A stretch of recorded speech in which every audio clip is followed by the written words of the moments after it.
턴어라운드로 잡으셨네요. 그러니까 이게 지금 오늘 제가 참 죄송스러운 게 막 이거저거 하다가 아침에 분위기는 또 되게 안 좋았잖아요. 네, 그래서 예. 이제 그리고 저 며칠 전에 또 다른 프로 나가서도 이 제목을 갖고 했어요. 그러니까 제가 이제 뭐 방송을 이제 자주 올 수가 없기 때문에 예. 내년을 바라봤을 때 하나의 키워드가 뭘까?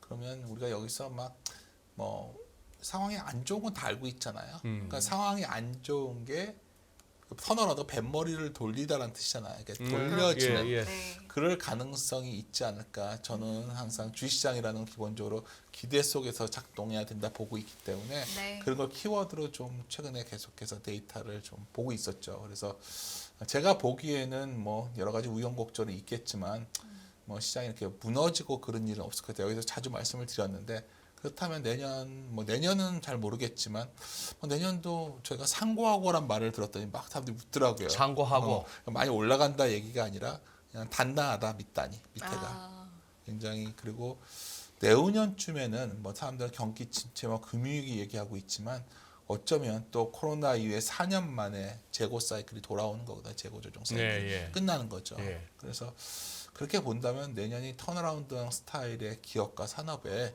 집중해서 투자해도 되는 시기가 아닐까 저는 이렇게 보고 있고요. 네. 뭐 이렇게 뭐 제가 이렇게 뭐 말한 건 좀 뭐 데이터 몇 가지 보여드리면 우리 그거부터 시작을 해보겠습니다. 네. CPI가 나왔죠. 그렇죠. CPI가 나왔는데 이제 그날 보시면은 뭐 이게 뭐 얼마 차이가 있겠냐 싶겠지만 그 구성 항목들을 보면 상당히 좋았어요. 이제 이게 이제 앞으로 더 내려갈 거냐 물어본다면 내려갈 겁니다. 왜냐하면 네. 여러 가지 이제 걱정했던 여러 가지 우려들이 있었죠. 뭐 구성 항목 중에 뭐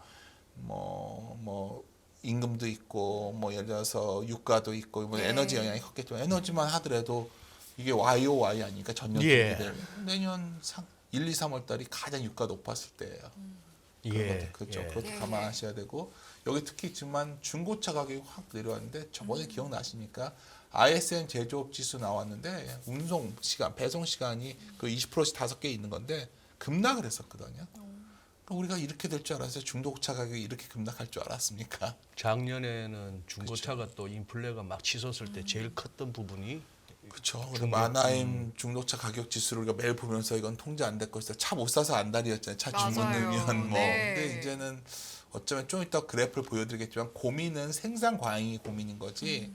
어떻게 보면 이거에 대한 뭐 공급이 과잉되면 내려오겠죠 가격들이. 네. 그래서 제가 드리고 싶은 요지는 뭐 많은 분들이 인플레이션 걱정, 파월이 여전히 여러 가지 자산 시장에 대한 경계감을 보여드리고 주고 있지만 제가 보기에는 결국 물가는 잡혔다. 네.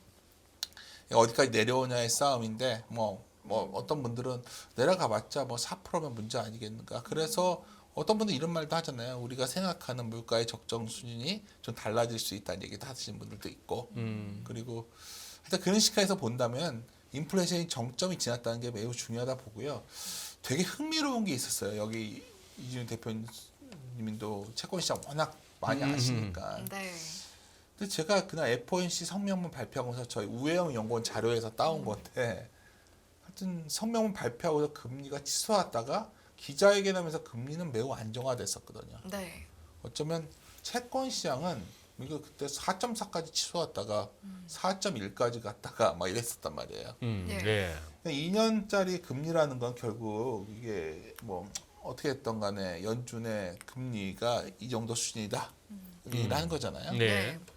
근데 이와 같은 시장에서는 어제 FOMC 결과도 상당히 어떻게 매파적이었다 또 온갖 얘기를 하고 있지만 하여튼 시장에서는 이렇게 반응을 하고 있어요. 네. 근데 제가 항상 느끼는 거지만 이날 같은 경우에도 주식시장은 올라갔다 다 반납했지만 채권시장은 잘 어쩌면 버텨주고 있는 상황이거든요. 그러니까 제가 보기에는 어떻게 보면 채권시장에서는 현재 상황에 대해서 뭐 금리를 뭐 상단을 갖다 다 연준위원들이 뭐 17명이 말을 했건 어땠던 간에 뭐 올라봤자 끝이 보인다 이런 사고를 갖는 걸.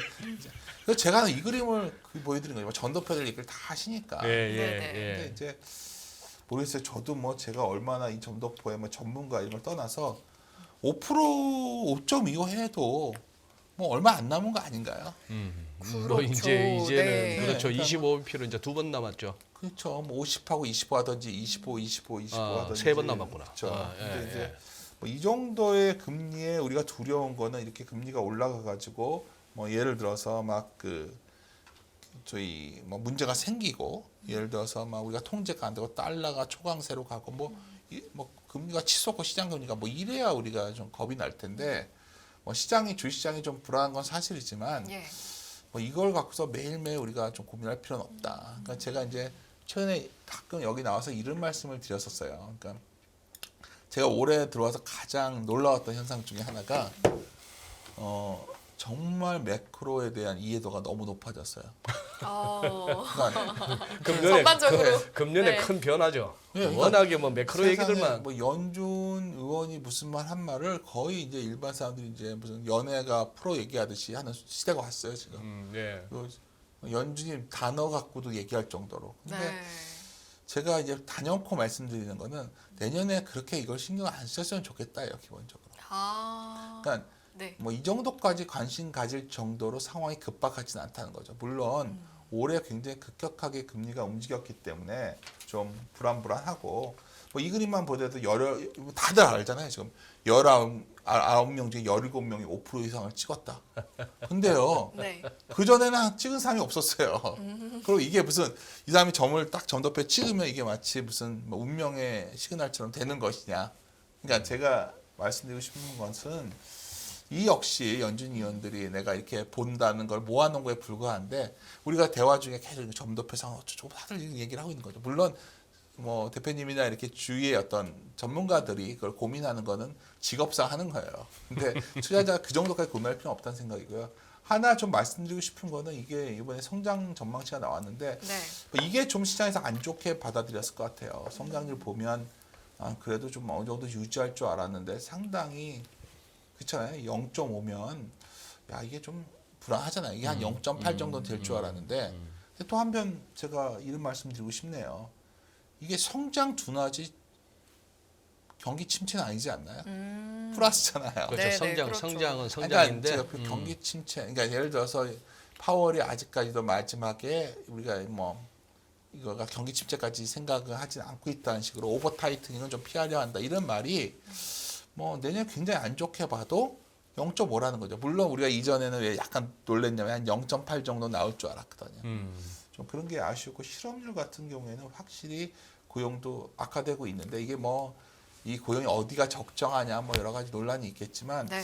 여하튼 뭐 이건 성장이 낮아져 고용이 악화되고 있는 거에 대해서 시장이 우리가 다 알고 있다는 거예요. 뭐 사회자님도 뭐 저 사람도 나와서 똑같은 얘기한다 하실 정도로 다들 똑같은 얘기하고 있다는 거죠. 지금 네. 들으시는 분들도 그래 나도 그 정도 알아 뭐 이럴 것 같아요.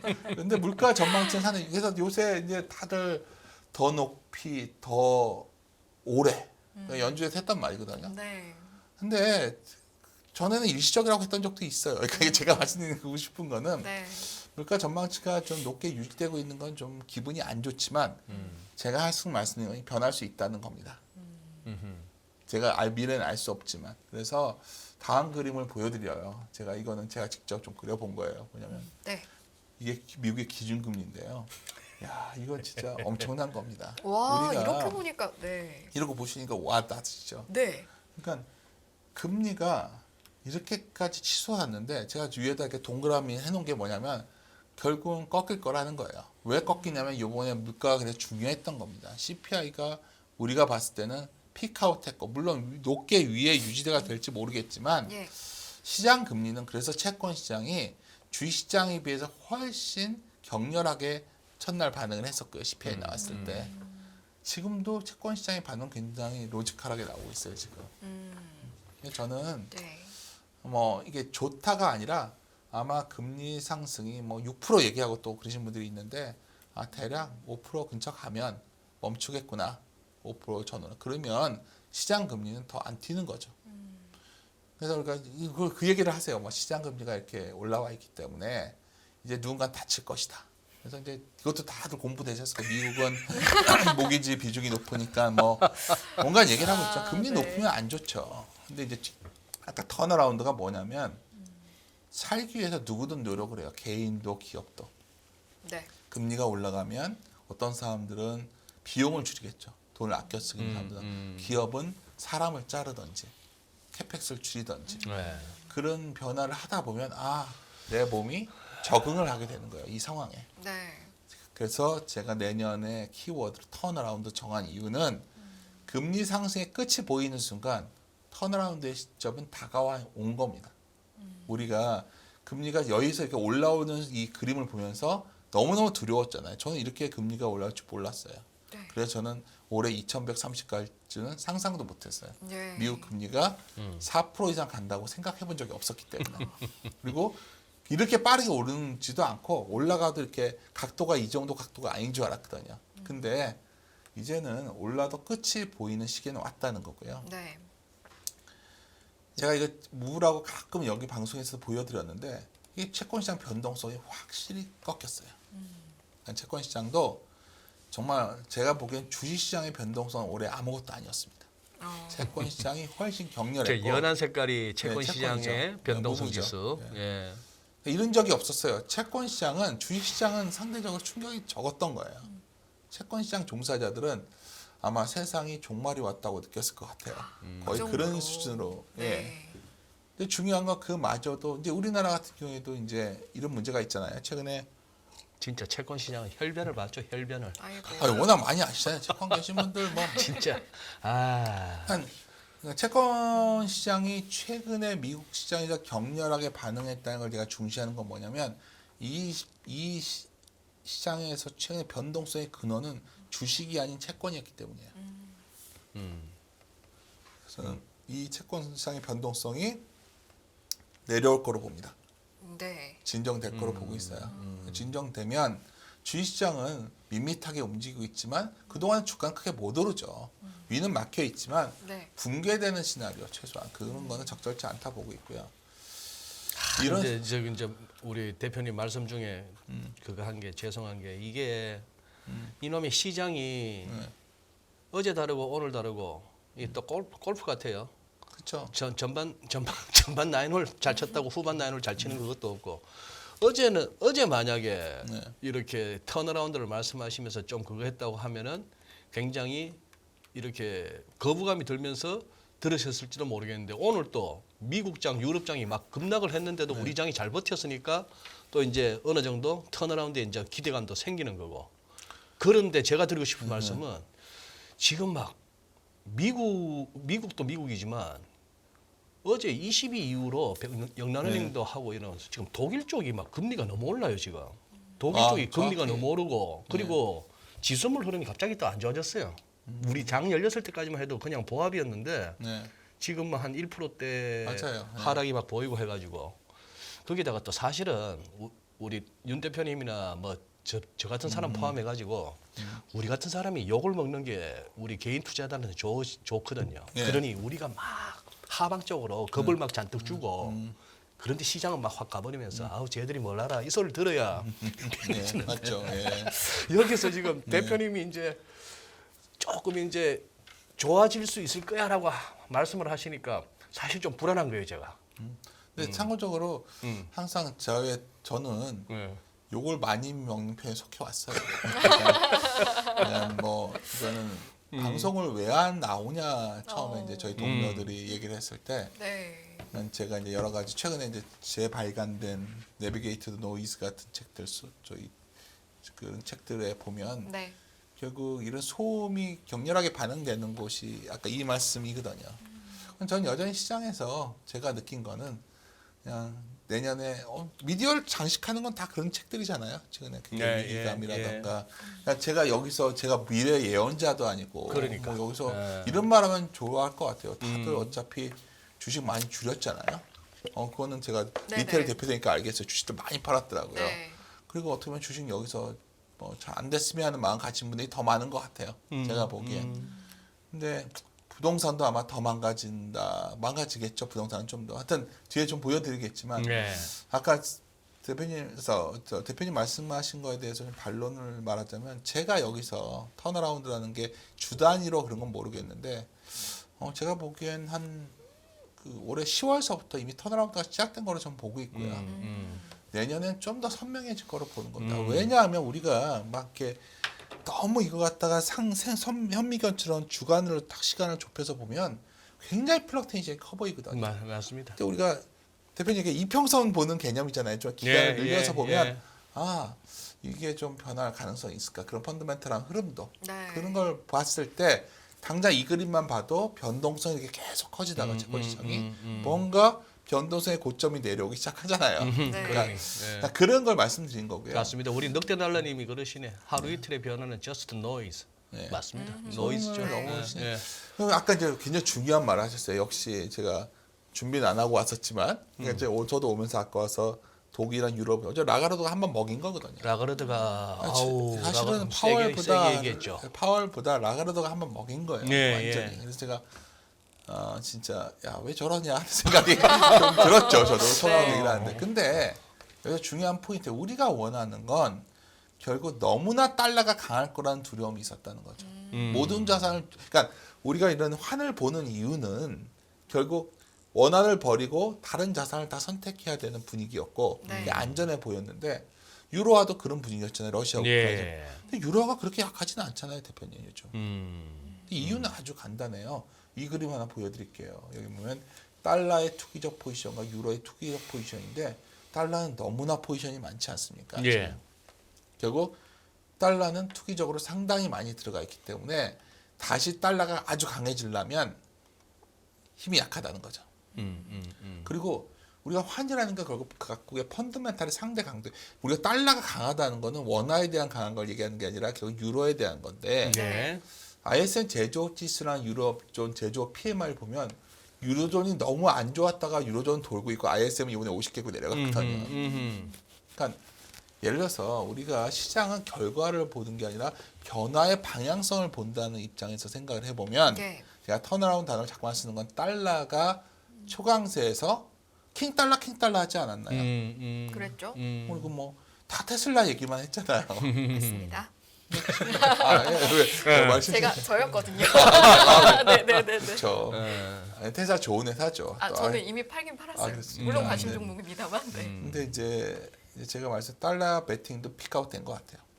그 지금 저 선의 의미가 있네요. 저기서 지금 큰 차트에서 짙은색 청색이 투기적으로 달러 롱 포지션이 한 70% 정도를 육박했으면 과거에도 보면 저 이상 가기는 힘들고 그렇죠. 그러니 그 기간 동안에 바짝 올라갔다가 X축이 꽤나 넓구나. 2010년, 11년부터 한 11년 정도의 차트네요. 그냥 이거 제가 그러다 보니까 지금 최근에 저 오른쪽 끝부분에 흘러내리는 요 사이에 우리가 1444원에서 1300원 밑으로 잠시 간 그쵸. 거지. 예, 맞아요. 그럼 오늘도 예. 뭐 1310원, 5원 예, 이랬는데 예, 중요한 예. 건 이제 우리가 1310원이냐 이게 아니라 우리가 불과 얼마 전까지 1,500원을 고민했다는 글쎄, 거예요. 얼마 전까지만 다 1,500원 우리가 이제 간다 자꾸만 하다가. 여기서 이제 환이라는 게 중요한데 뭐 환은 지금 어떻습니까 이랬을 때 불과 얼마 전에 1,500원을 고민했고 유가를 갖다가 150불을 고민했었어요. 유가는 70불 때 와 있고 환율은 1,300원이 와 있어요. 네. 그러면 유가가 내려왔다는 건 그만큼 코스트는 안 나오는 거고. 예. 그러니까 이 환율을 보면 외국인들이 세게 팔지는 않는다는 거예요, 이제부터. 네네. 경기가 좋고 나쁜 다른 문제고 외국인이 팔았다 샀다 하겠지만 기조적으로 팔 가능성은 없다는 거죠. 다만 개인들이 돈이 없기 때문에 체력이 안 되는 거고 좀 이런 부분이 있다는 거고요. 최근에 독특하고 위안화예요. 우리 위안화. 사실은 위안화가 뭐 여러 가지 이유를 대죠. 근데 하여튼 제가 결과론적 아까 방향을 말씀드렸잖아요. 제가 여기서 변화의 방향성이 중요한데 지금 위안화가 어마어마한 약세였잖아요. 예. 이거 이 정도면 변화의 방향이 확실한 거 아닙니까? 이 정도면 원화도 따라서. 그래서 제가 보여드리고 싶은 말씀은 우리가 굉장히 걱정을 많이 했어요. IMF 얘기하시는 분도 있었고 결국 원화가 정말 약세로 큰일 날 것이다 했고 이번에 레고랜드발 사태를 뭔 일이다 우리나라가 뭐 터질 것 같다 그러고 뭐 우리나라 미국은 고정금리니까 뭐 부채 위기가 없지만 우리는 가계부채가 터질 거라고 하고 온갖 얘기를 하면서 했지만 네. 원달러 환율은 1,500원을 간 게 아니라 1,300원을 깼다는 거고요. 이 흐름이 잘 안 멈출 것 같다는 거예요. 내년에 턴어라운드 할 때 중요한 시그널 중에 하나는 저희 이콘이랑은 내년에 이제 하방을 1,290원을 제시했는데 그때만 해도 야 그래도 얘들은 세게 말한다 했는데 제가 만약에 리서치에 나왔으니까 이제 제 편한 대로 말씀드리면 네네네. 1,250원 밑에 갈 것 같아요. 저는. 1290원은 좀 박했다. 좀 더 낮췄어도 됐는데. 그때만 해도 분위기가 그 정도만 1002자만 넣어도 사람들이 이자 넣었다고 하는 분위기였다니까요. 빅피겨를 1200으로 잡아서 이거 1300m를 다 썼어. 이런 분위기? 예, 처음 그랬죠. 근데 대표님 이렇게 말씀하시지만 일단 이자를 보여주는 게 저희한테는 중요했죠. 4분기서부터 네. 이자로 갈 것이다. 그때 다 1,500원 한다고 할 때였으니까. 아하. 근데 내심 저는 한 1,250원 밑에까지도 가능할 수 있겠지 않을까. 그럼 물론 여러 가지 가봐야겠지만 중요한 건 제가 그때는 리서치였기 때문에 뭐 욕먹을 일은 없어요. 그러니까 하여튼 이런 상황입니다. 근데 이게 그림이 참 고민이야. 제가 이거 그림을 그냥 따갖고 온 건데 제가 그냥 그런 상태에서 이제 좀 데이터를 보던 것 중에 이게 S&P 글로벌에서 새로 만든 데이터예요. 보통 이게 새로 만든 데이터가 나오면 되게 의미가 있는 거예요. 왜냐면 S&P 글로벌에서 그래서 만들어진 새로운 데이터인데 그러니까 이런 게 만들어지면 요구하는 사람이 있어서 만들어진 거잖아요. 예. 그렇겠죠? 그래서 항상 보면 블룸버그나 이런 데 보면 뭐 연합인포스도 이제 이런 주요 정보당 말기하는 곳에서 예. 새로운 걸 계속 만들면 그 의미 있는 건데 예. 근데 도대체 저 안 보던 게 나와서 이게 도대체 뭔가 영어라는 건 아직 번역을 안 해봤기 때문에 제가 그냥 영어로 올려놓은 건데 네. 쉽게 말해서 제가 이해한 거로는 그 디맨드 쇼포이라는 그게 뭐냐면 수요를 위축된 수요가 안 좋아진다고 분석한 사람들의 서베이인 거예요.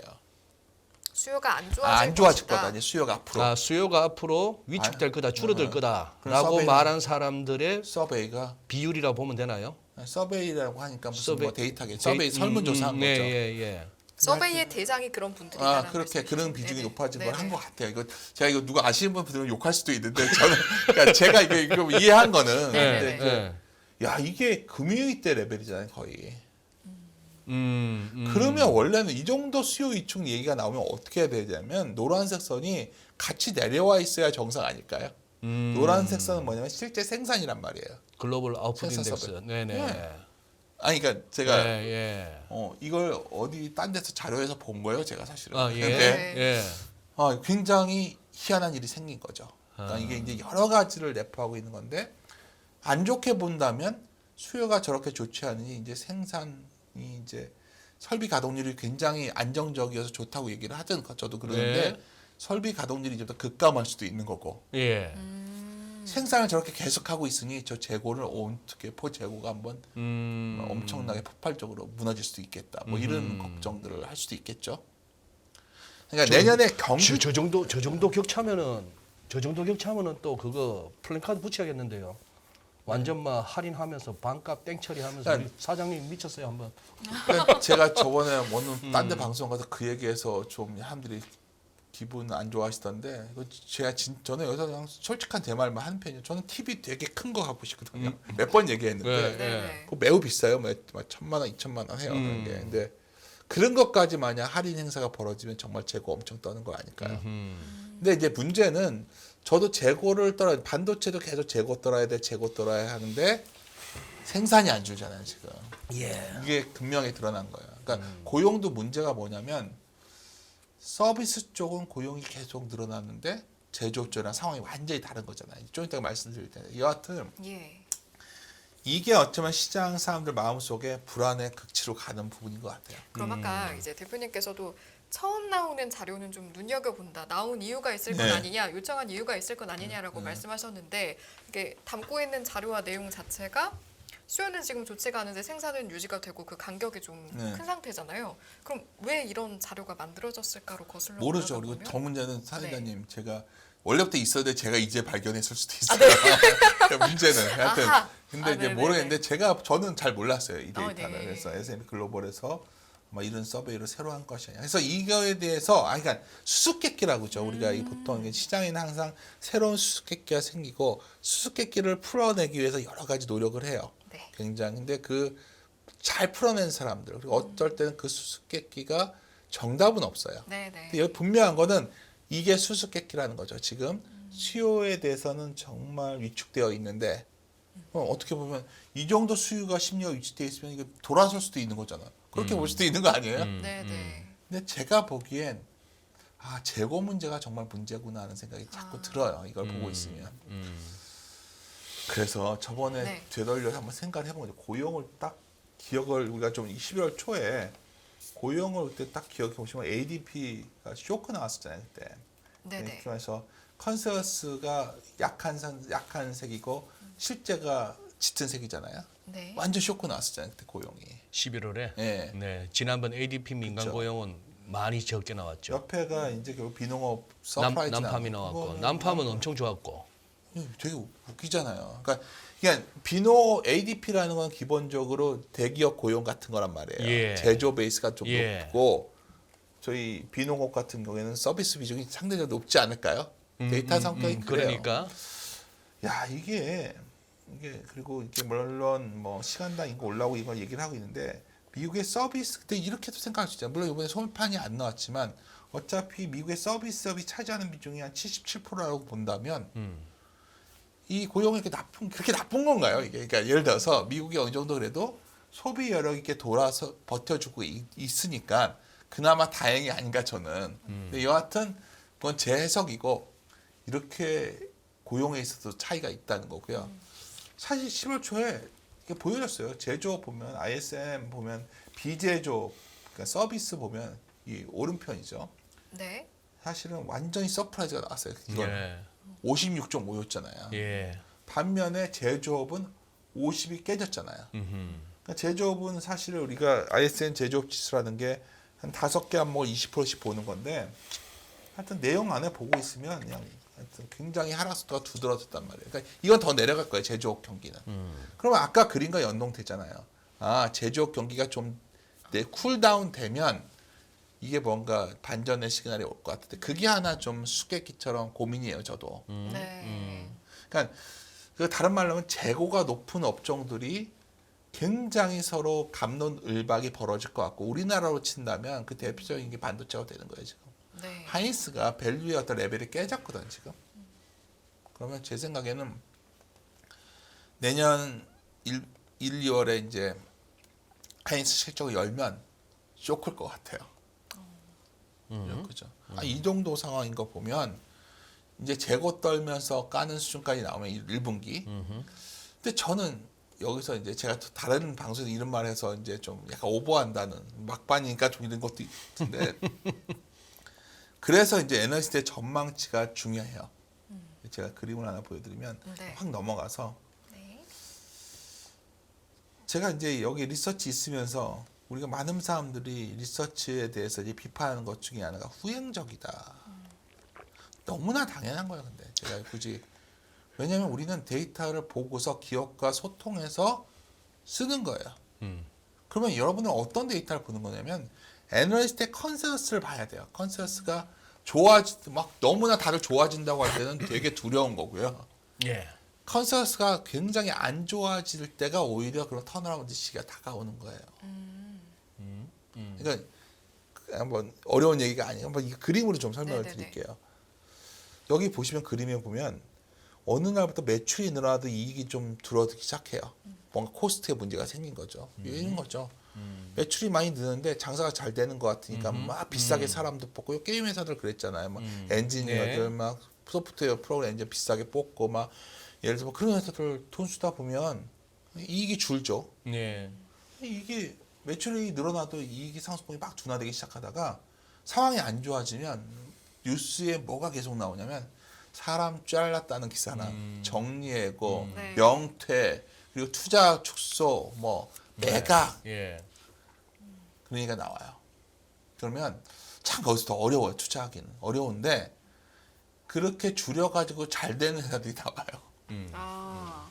그러면 잘 된다는 게 뭐냐면 우리가 투자라는 건 기본적으로 이익의 방향성을 아까 보는 건데 그게 줄여가지고 결국은 이익이 먼저 바닥을 치는 경우가 많아요. 네. 바닥. 제가 보기엔 내년 지금부터 왜 주가가 잘 안 빠질 것 같냐면 이 그림이 보이기 때문이에요 지금.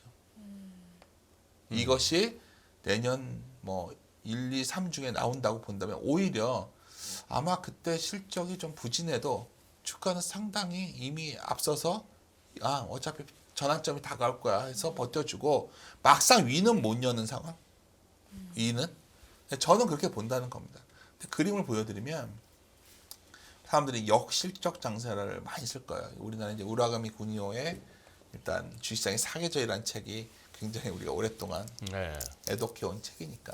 근데 여기 보다시피 아래 보시면 매출 증가율은 굉장히 각도가 완만하잖아요. 파란색 선을 네. 엮어서. 아래쪽 차트에. 그렇죠. 예. 이 증가율 차트 어때 보이세요? 훅 꺾였네요.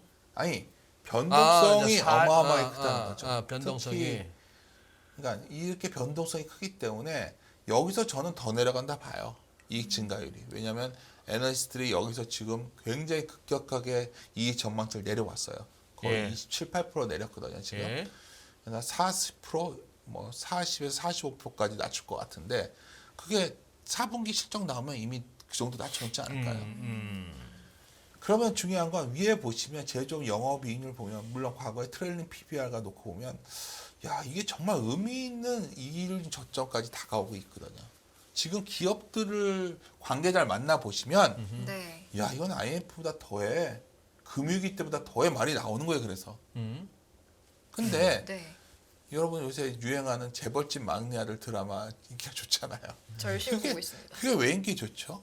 아 거기 보면 귀신처럼 그 위기의 순간에 그 사람은 투자를 했기 때문에 돈을 벌었어요. 맞아요.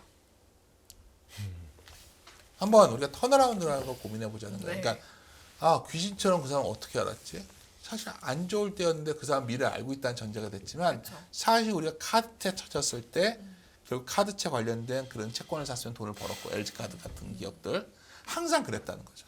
그래서 저는 뭐 이거 이렇게 보여드리는 건 뭐냐면 이런 올해 제가 이제 뭐 사실 연합뉴스 거의 뭐 1, 2년 계속 나왔던 것 같은데 네. 매달 네네. 내년을 바라볼 때 지나치게 비관적으로 보시지 말라는 거예요. 이 정도로 악화되어 있기 때문에 이랬을 때 확률적으로 그러니까 이럴 때 특징이 뭐냐면 사람들이 주식시장을 많이 떠나요.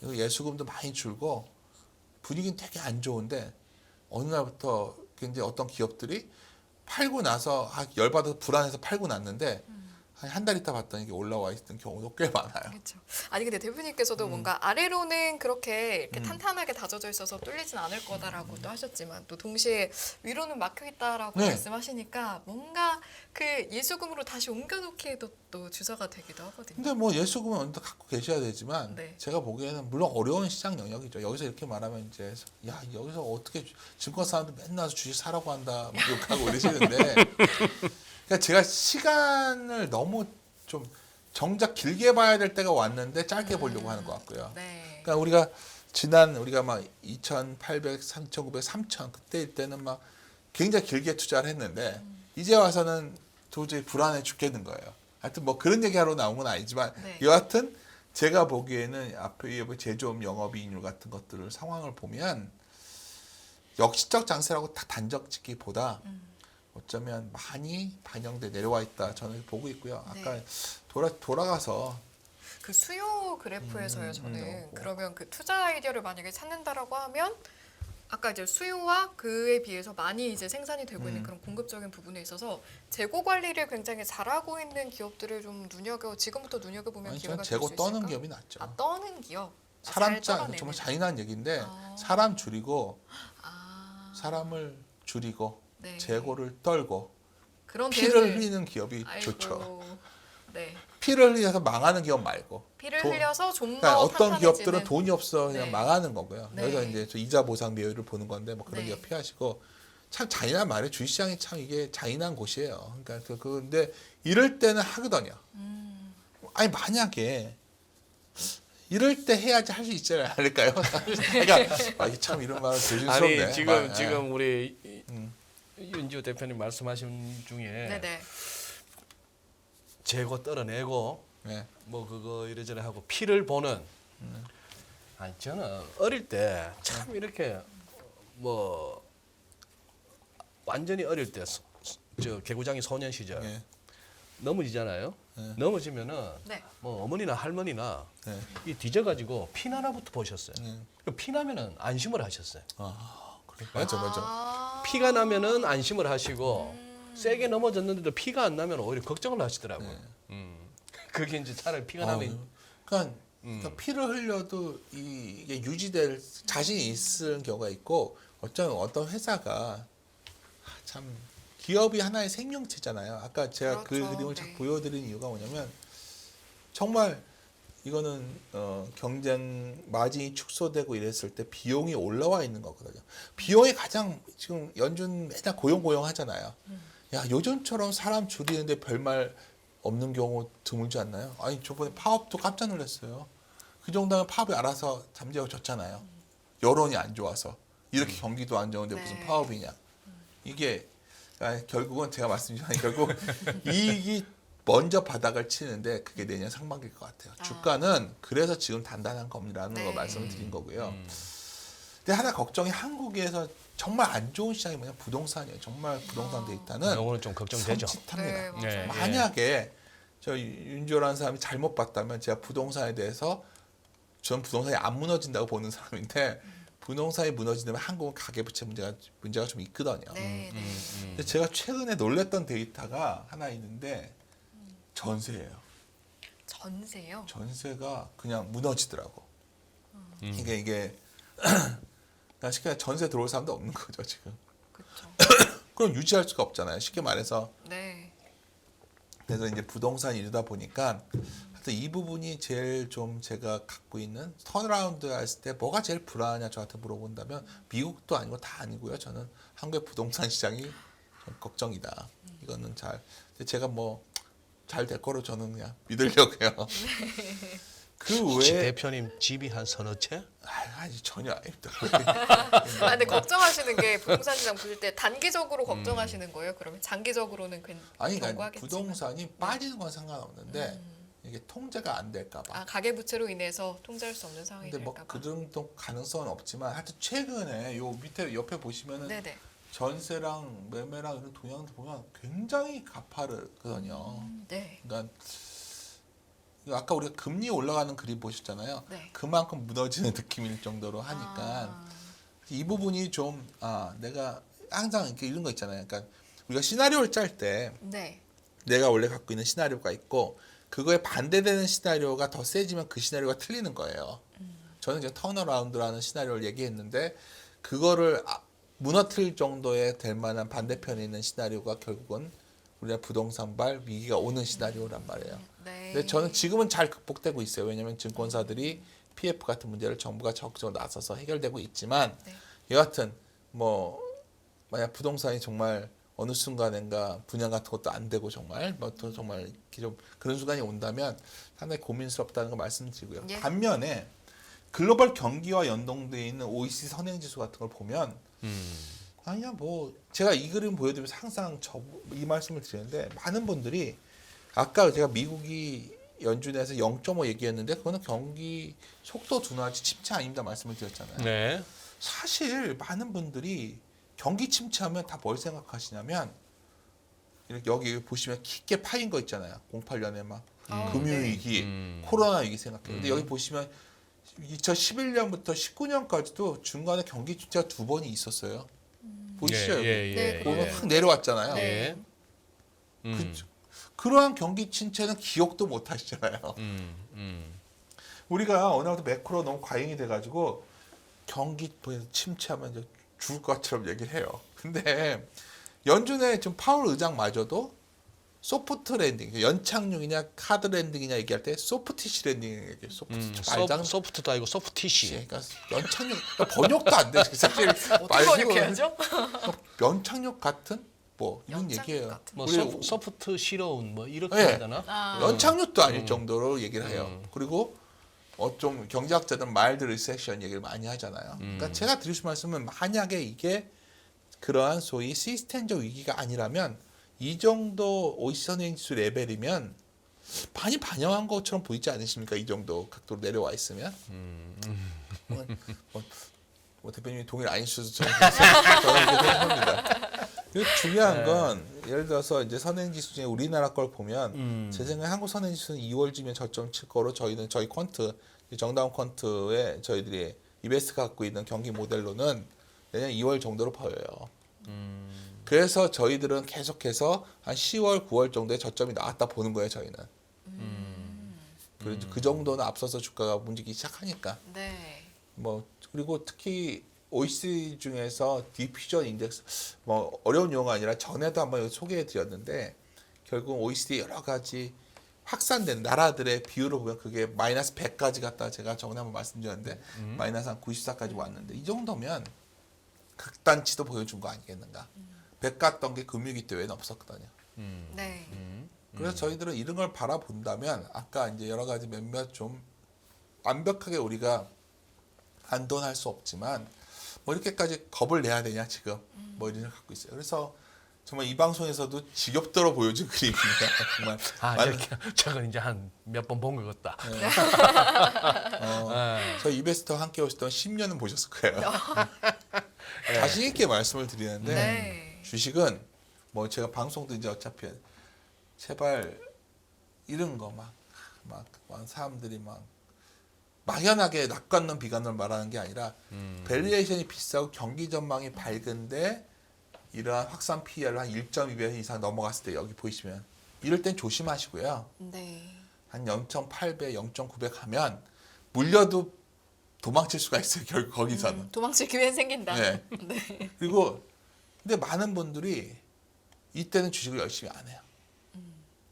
그러니까 제가 여기서 바로 돌아선다는 얘기가 아니라 뭐 제가 언제 여기 나올지 모르지만 그냥 이럴 때 뭐 경기 미래 전망이 밝아 보이고 다들 장기 투자에 해야 된다고 하고 뭐 테슬라는 영원할 것처럼 예치고 그리고 삼성전자가 10만 년자를 외칠 때 네.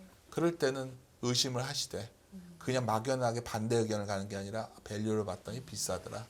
그럴 때 조심하시는 거고. 이 말씀이 지난번 그 공개 방송 때 김영익 교수님의 마지막 코멘트하고 너무나 이렇게 대칭되네요. 네네. 그때 김영익 교수님 하시는 말씀이 코스피 3,300포인트일 때 그렇게 열심히 살려고 하던 분들이 왜 2,300포인트에서는 왜 이렇게 안 살려고 하십니까? 그 말씀 하셨어요? 그 말씀을 저도 그 생각해요. 그러니까 뭐냐면 희한해요. 제가 여기서 리서치를 꽤 오래 했는데 아까 저한테 뭐 사람들의 반응도 중요하지만 더 중요한 건 밸류에이션인 거예요. 그러니까 가격다. 그러면 저는 여기 보면 ROE가 파란색 선이 ROE거든요. ROE가 내려와 있잖아요. 네. 이게 아까 이익률과 관련되는 거거든요. 그럼 이게 돌아선 순간 아마 또 이게 돌아설 거고 또 하나는 여기 보시면은 선이 계속 우상향하고 있잖아요. 네, 예. 네. 자본 총계 쌓여간다는 거예요. 제가 전에 계속 말씀드리는 게 0.8배가 툭 올라왔죠. 2124로. 원래 2050이었어요. 저번에 출연했을 때 한번 보시면 그림을. 네네. 그리고 한 배가 2654였는데 정말 여기서 뭔가 상황이 안 좋아서 폭락을 하면 0.81배가 금융위기 때 레벨인데 그러면 2150 정도 되겠죠. 그게 지난 저점 아니었나요? 근데 1분기가 되고 내년 2분기, 내년 말이 되면 한 배가 2850이 넘어가요. 내년에. 분기당. 그렇죠. 예. 그리고 0.8배가 한 2,300이 넘어가요. 그럼 우리가 주식 투자하는 게 미래를 보고 하는 거지 과거를 하는 게 아니잖아요. 그렇다면 그렇죠. 그래서 제가 상고하고란 말씀을 드린 거예요. 이게 우리가 자꾸 상저하고는 어떤 의미냐면 내년에 한번 큰 기회를 줄 거야. 뭐 이런 거. 상고하자는 내년에 상반기까지는 미국 경제가 버텨주는데 뒤로 가면 경제 지표가 망가져. 이거 상고하자가 되는 거예요. 근데 저는 그런 매크로 논리의 시장이 아니라 지금은 그냥 밑바닥이 단단하니까 꼭 무너질 것 같으면 버티고 있고 시장이 참 이렇게 묘하게 버텨주는 느낌을 받을 거예요. 그럼 우리가 택할 수 있는 건 뭘까요? 이러한 국면에서 상대적으로 어쩌면 더 견고하거나 턴어라운드가 가능한 걸 찾아서 사야 된다는 거죠. 그래서 이제 결론이 뭐냐 이제 많이들 물어보시면 일단은 이렇게 보면 성장주들은 힘을 못 얻을 거예요. 계속. 왜냐면 앞으로도 계속 제가 이제 이 말씀 자주 드린 편인데 왜 그러냐면 내년에도 상당 기간 다 연준 말한 대로 다 한 대로 금리는 쉽게 확 내려오진 않을 거니까. 그렇겠죠. 예. 예. 그러니까 우리가 뭐 아까 상사님이 원래 그럴 계획은 없었는데 그러니까 테슬라만 하더라도 뭐 머스크의 문제다 이제 약간 원래 머스크는 항상 이상한 짓을 많이 했던 사람이에요. 항상 그랬죠. 항상 그랬지만 네네. 과거엔 별 문제 없었어요. 지금 왜 그럴까? 그냥 어떻게 보면 소위 약간 고성장 주식에 대한 사람들 경계감이 큰 거죠. 그러니까 아크 같은 경우에도 정말 네. 아키가 요새는 조롱거리가 돼버렸잖아요. 아크가. 제가 봐서는 조롱받을 만합니다. 예, 하여튼 그건 뭐 아무 전략도 없고 그냥 비싼 주식 샀죠. 리스크 관리도 안 되고. 그래서 제가 보기에는 이제 주식을 접근하실 때 항상 내가 싸게 사는 게 첫 번째야 된다는 거죠. 그러니까 중요한 것 굳이 같아요. 차트로 말한다면 뭐 오늘 대표님이 좀 차트를 얘기하게 되면 음봉 맞고 무너질 것 같을 때 사면 의외로 돌아서 있고 막 치고 나가는 것처럼 보일 때 사면은 의외로 잘 안 되고 뭐 이런 느낌. 그리고 그래서 가치주 우위의 시장이 상당히 이어질 것 같고요. 근데 이게 여기서는 뒤에 이제 종목이 얘기해야 되는데 네. 뭐 이제 센터장도 아니니까 해도 되는데 제가 일단 종목을 잘 준비 못했어요. 근데 분명한 거는 네. 제가 이제 내년에 턴어라운드 되는 스타일을 보면 최근에도 참 흥미로운 게 있었죠. 저번에 나왔을 때도 아마 여기 했었는데 갑자기 다들 잠재우고 있던 막 미디어나 이런 것들이 움직이기도 하고 다 안 좋았던 것들이잖아요. 그리고 잘 보시면 싸다고 하는 것들은 싸져 있으면 일단 갭회복은 됐어요. 은행주도 그랬고. 예, 예. 그래서 그러니까 제가 이제 뭐 여기서 결국은 결론 없이 끝낸다 하실때도 할 수 없이 마무리 진다면 결국은 모든 선택을 할 때 상대적으로 뭔가 불안해하고 뭔가 예를 들어서 막 오늘 아침처럼 막 제가 모르겠지만 아침에 나왔더니 막 분위기가 안 좋더라고요. 그냥 그럴 때는 딱 반사적으로 생각하시다. 이 무너질 장은 아니다. 그런 생각을 하신다면 아마 대표님 말씀대로면 오늘 막 유럽도 무너지면 월요일 날도 불안할 수도 있겠지만 의외로 왜 잘 버티지? 이런 느낌을 받는 시장이 12월은 우리나라는 그리고 항상 안 좋았어요. 그리고 사실 산타랠리 하는데 12월은 한국은 항상 좀 불안해하는 게 있는데 그랬나요? 예, 그럼요. 우리나라는 왜냐하면 옛날부터 주식을 팔아야지 세금 안 내려고 팔았었으니까 아. 그렇잖아요. 그러니까 근데 제 생각에는 내년 1분기 시장이 나쁘지 않을 것 같다 저는. 그래서 하여튼 뭐 이제 안 나오게 됐지만 아마 내년을 바라보신다면 10월부터 뭐 주식 뭐 장사하라고 하는 거냐 이렇게 비판하실 수도 있겠지만 저는 기본적으로 그래도 3천일 때 주식 사는 것보다 아까 좋은 말이네요 진짜. 2,300에서 밸류에이션을 PBR로 이상 레벨에서 뭐 이렇게 매일매일 일일비 하시냐는 거죠. 너무 일일비 하시지 말고 네. 턴어라운드되는 어떤 시점을 우리가 내년에 온다고 믿는다면 네. 주식 투자를 늘려도 되는 시기가 아닐까 저는 판단합니다. 알겠습니다. 아까 이제 이야기 시작하시면서 거의 가장 초반에 하셨던 말씀이 내년에는 매크로에는 뭐 이렇게까지는 신경 쓰지 않으셨으면 좋겠습니다. 라고 말씀을 하셨는데 전 또 보니까 그 기저에는 그러면 뭔가 다른 거에 좀 집중해 보세요라는 말씀이 있을 것 같다고 생각했거든요. 근데 쭉 이야기 들어보니까 그럼 일단은 저희가 가치주에 조금 집중해서 보면 되는 겁니까?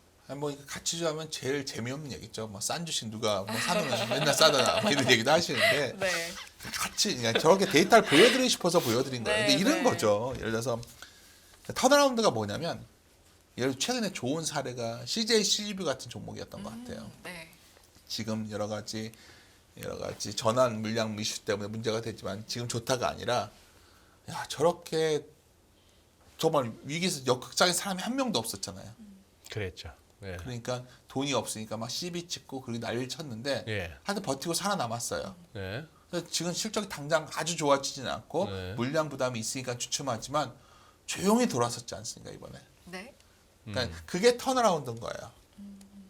우리가 지금 뭐가 막 좋아지는 걸 찾을 게 아니라 뭔가 되게 안 좋아졌다 좋아지는 걸 찾아내면 의외로 그것들이 이미 주가가 상당히 움직이고 있다는 걸 알 수 있고요. 예를 들어서 이런 거 좀 흥미로운 게 이런 사례가 될 수 있죠. 예를 들어 대한항공이라는 회사가 있어요.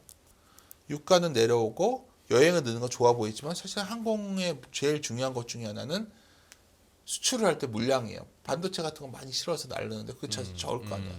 그 비중을 어느 쪽을 시장이 바라보냐를 이제 보셔야 되는데 제가 보기엔 또 이런 도중에 턴어라운드 된다는 건 뭐냐면 그래도 큰 축이 사람들이 왔다 갔다 하는 모습이 나오면 그러한 소위 수출 물량이 줄어드는 두려움을 좀 경계감을 좀 이겨내는 순간이 올 거라는 거죠. 지금 제가 떠나기 전에 이제 섹터 담당자들이랑 얘기를 하다 보면 네. 바이오에서도 그런 게 있고요. 그러니까 업종별로 네. 다 그런 게 있는 거예요. 지금 왜냐하면 사장님 생각해 보시는 게 지금 기업이 다 힘들잖아요. 예. 살아남기 위해서 다들 엄청난 노력을 해요. 그러면 우리가 팁을 드리자면 뭐 여기서 뭐 성장률이나 가치주냐 이런 교과서적 얘기하지 말고 그냥 기사 보시면 막 이런 게 나올 거예요. 이제 어디 대규모 무슨 매각을 발표하고 예를 들어서 어느 회사가 살기 위해서 자기의 피 같은 회사를 팔아요. 그러면 그 회사가 팔아야 될까요? 상황을 봐서 그걸 팜으로써 어떤 사업이 더 좋아진다면 그럴 때 그런 경우 굉장히 힘을 얻을 거예요. 그게 턴어라운드 스타일의 장세인 거예요. 네. 여기서 그냥 막연하게 어느 업종이 탁 턴어라운드 그렇게 쉬우면 다들 돈을 벌었을 거예요. 근데 그쵸. 그 대표적인 게 지금 턴어라운드가 내년에 한 방을 만약에 더 단순화시 좁힌다면 저는 내년에 어느 시점인가 반도체 투자를 삼성전자를 사야 될 시기가 온다 봐요. 삼성전자가 이제 최근에 굉장히 드리고 싶은 요즘 뭐냐면 결국 우리나라 기업들 중에서 장기적으로 시가총액 10위 안에 살아남은 건 유일한 회사가 삼성전자예요. 네. 항상 다 바뀌었었거든요. 근데 전자가 아마 제 생각에는 내년에 결국은 대규모 결국은 재고를 전체적으로 줄어드는 그 과정에서 실적이 매우 악화되지 않을까. 팁을 드리자면 결국 1분기 정도 실적이 굉장히 안 좋게 나올 때 그때가 아마도 2, 3년을 바라보는 정말 빅 찬스가 아닐까. 근데 주가가 오히려, 네. 여기서 여기보다 낮은다는 보장은 없어요. 왜냐하면 이미 그걸 아는 사람들은 지금부터 사놓고 있을 거니까. 그런 것들이 대표적인 게 한국에서는 턴어라운드에 좀 전자 지겹겠지만 사실 이 말씀에 제가 놀라는 게 전자 얘기를 하면 사람들이 싫어요 이제. 왜냐면 그런가요? 10만 전자 얘기할 때는 좋았지만 지금은 다 손절 쳤거나 줄였기 때문에 전자면 진절머리 내신 분들이 많지만 사실 내년에 전자가 큰 기회가 오는 거 아닌가 저는 그런 생각도 갖고 있습니다. 사실 제 아픈 손가락인데요. 그래요? 위안을 받고 예. 있습니다. 네. 뭐, 알겠습니다. 예, 그래요. 뭐 재미없는 얘기 장기가 떠나네요. 아유, 이제 좀 서운합니다. 그래도 네. 적어도 아무리 텀이 길어도 한 달에 한 번은 그래도 우리 윤 대표님을 윤 센터장님 하면서 뵀는데 맞아요. 죄송합니다. 우리 이제 인포맥스 라이브에서도 이제 예전만큼은 자주 못 뵙겠네요. 그래도 또 현장의 소리가 듣고 싶을 때 저희들 또 모시겠습니다. 그렇죠. 와서 저 방송 나오는 거 좋아합니다. 근데 방송 나오려면 제가 평상시에 매일 주식이나 투자 관련된 대화만 하고 있어야 된다 좀 봐요. 여기 와서 얘기하려면. 근데 제가 이제 매일 하는 일이 이 일보다는 매일 다른 일을 많이 하는데 여기 와서 제가 그렇게 자신 있게 맞다 틀리다는 모르겠어요. 근데 최소한 제가 그날 고민하고 한 일주일 동안 고민한 내용을 이야기할 자신이 없는 거죠. 그래서 제가 안 하는 거지. 뭐 제가 뭐 대단하다고 그런 게 아니니까. 하여튼 좋은 저희 이베스트의 많은 리서치 애널리스트들도 제가 다음에 한번 여기 많이 예. 소개해 드릴 테니까 잘 좀 부탁드리겠습니다. 네네. 그래도 예전처럼 자주 뵐 수는 없을 테니까 또 이제 한동안 네. 못 뵐 수 있으니 우리 시청자 여러분께 뭔가 연말인데요. 네. 뭔가 전하고 싶은 한마디도 아유, 괜찮고, 그래요? 뭐 네네 투자에 대한 조언도 괜히 좋고요. 뭐 제가 할 말도 없는데. 한 말씀 해주시죠. 하여튼 투자라는 게 참 뭐 제가 이렇게 보기엔 되게 젊어 보이겠지만 제가 나이가 꽤 됐습니다. 정말요? 네. 저희 갑자기 되게 검색을 해봐야 될 것 같아요. 어색해졌어요. 네. 투자는 하고 해야 됩니다. 투자를 많은 분들이 오해하시는 것 중에 하나가 제가 이제 우리는 주식 투자를 못 해요, 애널리스트는. 네네. 근데 이제 뭐 다른 사업부가 아니라 주식 투자 할 수 있더라고요. 그건 좋은데 저도 여러 가지 투자를 하거든요. 다양한 형태.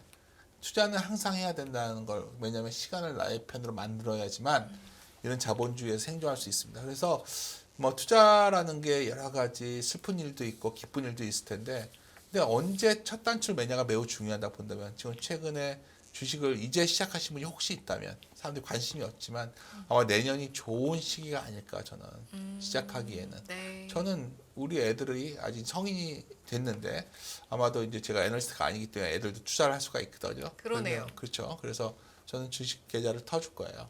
그래서 뭐 되든 안 되든 하여튼 저도 똑같이 고민하는 그런 시간을 갖도록 하겠습니다. 그럼. 알겠습니다. 네. 자, 네. 1부 순서 여기서 마무리하고 이제 보내드리도록 하겠습니다. 오늘 이 시간은요. 윤주 이베스트 투자증권 리테일 사업부 대표님과 함께 봤습니다. 고맙습니다. 고맙습니다, 대표님. 예. 고맙습니다. 전례 없는 금리 인상이죠. 환율 너무 어려워요. 결론만 알려주세요. 당신은 외환 모태솔로입니다. 환율 그동안 너무 어려우셨죠? 이제는 쉽다 말할 수 있을 거예요. 오늘부터 환율과 썸 타시겠습니까?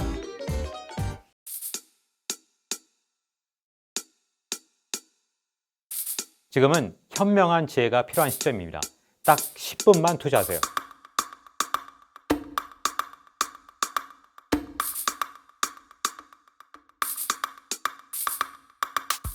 제 영혼을 갈아 넣었습니다.